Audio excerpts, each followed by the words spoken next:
Olá, tudo bem? Não deixe de se inscrever aqui no meu canal para não perder aqueles vídeos proibidos para menores de 18 anos. Caso queira se inscrever no Telegram para termos um contato direto, o link está na descrição.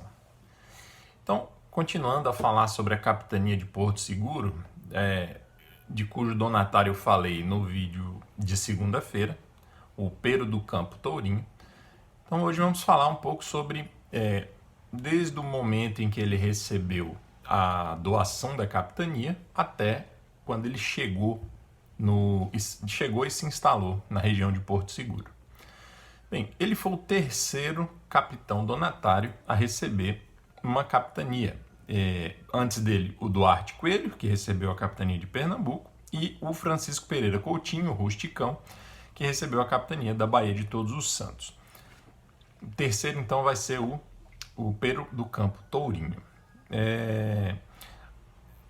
Ele não solicitou essa capitania ao rei de Portugal, Dom João III. O Dom João III era muito grato ao Pero do Campo Tourinho por inúmeros serviços que este havia prestado ao rei, serviços dos quais a gente não sabe muita coisa. A gente sabe que é provável que ele tenha, na primeira década do século XVI, desempenhado um papel importante militarmente na Índia, e talvez ele tenha acompanhado em 1514 o João de Lisboa, naquela viagem famosa, da qual eu já falei bastante aqui, que essa viagem foi a primeira, né, a chegar no Rio da Prata. Foi o João de Lisboa que fez isso, e talvez o Pero do Campo Tourinho estivesse junto com ele nessa viagem. Bem, a capitania que o Pero do Campo Tourinho recebeu tinha 50 léguas de costa, tá? E ficava localizada exatamente entre os rios Santo Antônio e Mucuri. O Pero do Campo Tourinho, quando soube, né, quando recebeu a capitania, resolveu fazer como Duarte Coelho, vendeu suas propriedades, comprou quatro embarcações, 2 naus e 2 caravelas, e abriu, digamos assim, uma seleção, né? Ele queria escolher colonos para trazer para cá. De fato, houve uma grande concorrência, né? Muitas pessoas queriam vir para cá, para o Brasil, e ele escolheu, entre uma multidão, 600 colonos, principalmente parentes pobres dele e pescadores experientes que queriam vir para cá. Beleza. Depois disso, lá para dezembro, finalzinho ali de 1534, ele já estava com a sua frota pronta, e junto com a mulher dele, que eu já falei dela aqui, que era a Dona Inês Fernandes Pinta, ou Dona Inês Pinto, também aparece assim o nome dela. Ele tinha 3 filhos que vieram com ele, o Fernão, o André e a Dona Leonor, ok? Junto com eles, então, mais ou menos 600 colonos vieram para o Brasil. Fizeram uma escala, não se sabe exatamente quanto tempo, mas eles passaram algum tempo nas Canárias, depois de sair de Lisboa, e vão chegar no Brasil em meados, mais ou menos em julho de 1535, e vão ancorar na foz do rio Bunharém. Esse rio Bunharém fica ali nas imediações do lugar onde o Pedro Álvares Cabral chegou em 1500, tá bom? Então eles vão chegar mais ou menos no mesmo lugar.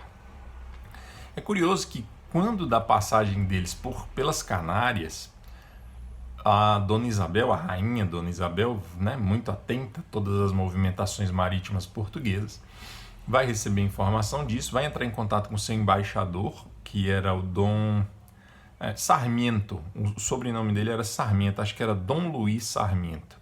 Vai entrar em contato com ele, ele vai averiguar e vai realmente confirmar para Dona Isabel que uma frota de 4 embarcações e 600 homens tinha partido, e que, segundo a informação oficial, iria para povoar o litoral, a costa do Brasil. Mas como o nome do Pero do Campo Tourinho apareceu na história, né, ele era o líder dessa expedição, e como havia notícias, né, de que esse mesmo homem havia acompanhado João de Lisboa até a região do Prata 20 anos antes, em 1514, isso acendeu, né, assim, digamos assim, a atenção dos espanhóis, dos castelhanos, e houve um certo receio de que aquela frota poderia estar indo para a região do Prata, mas parece que essa desconfiança não tem nenhum fundamento, porque de fato o Pero do Campo Tourinho veio e estacionou e ancorou sua frota aqui e começou a se instalar na região de Porto Seguro. Ele vai ter um encontro com um povoador, né, digamos assim, um português que já vivia na região de Porto Seguro há 10 anos aproximadamente, chamado João Tiba. Parece que tem até um rio lá na região de Porto Seguro com o nome desse cara, João Tiba. E ele vai se fixar então num lugar onde até hoje está o centro histórico, né? Aliás, onde hoje está o centro histórico da cidade de Porto Seguro, que pertence ao estado da Bahia. Tá? Então, esse centro histórico de Porto Seguro, muito conhecido, foi fundado e construído sob a liderança e o comando do Pero do Campo Tourinho. Beleza? Bem, acho que tá bom por aqui. A partir amanhã é sábado, né? Então, segunda-feira eu devo retomar então a narração dos sucessos, dos acontecimentos envolvendo o Pero do Campo Tourinho, mais detalhadamente, já que eu mencionei, né, de forma superficial no vídeo de segunda-feira. Então é isso, um abraço para vocês.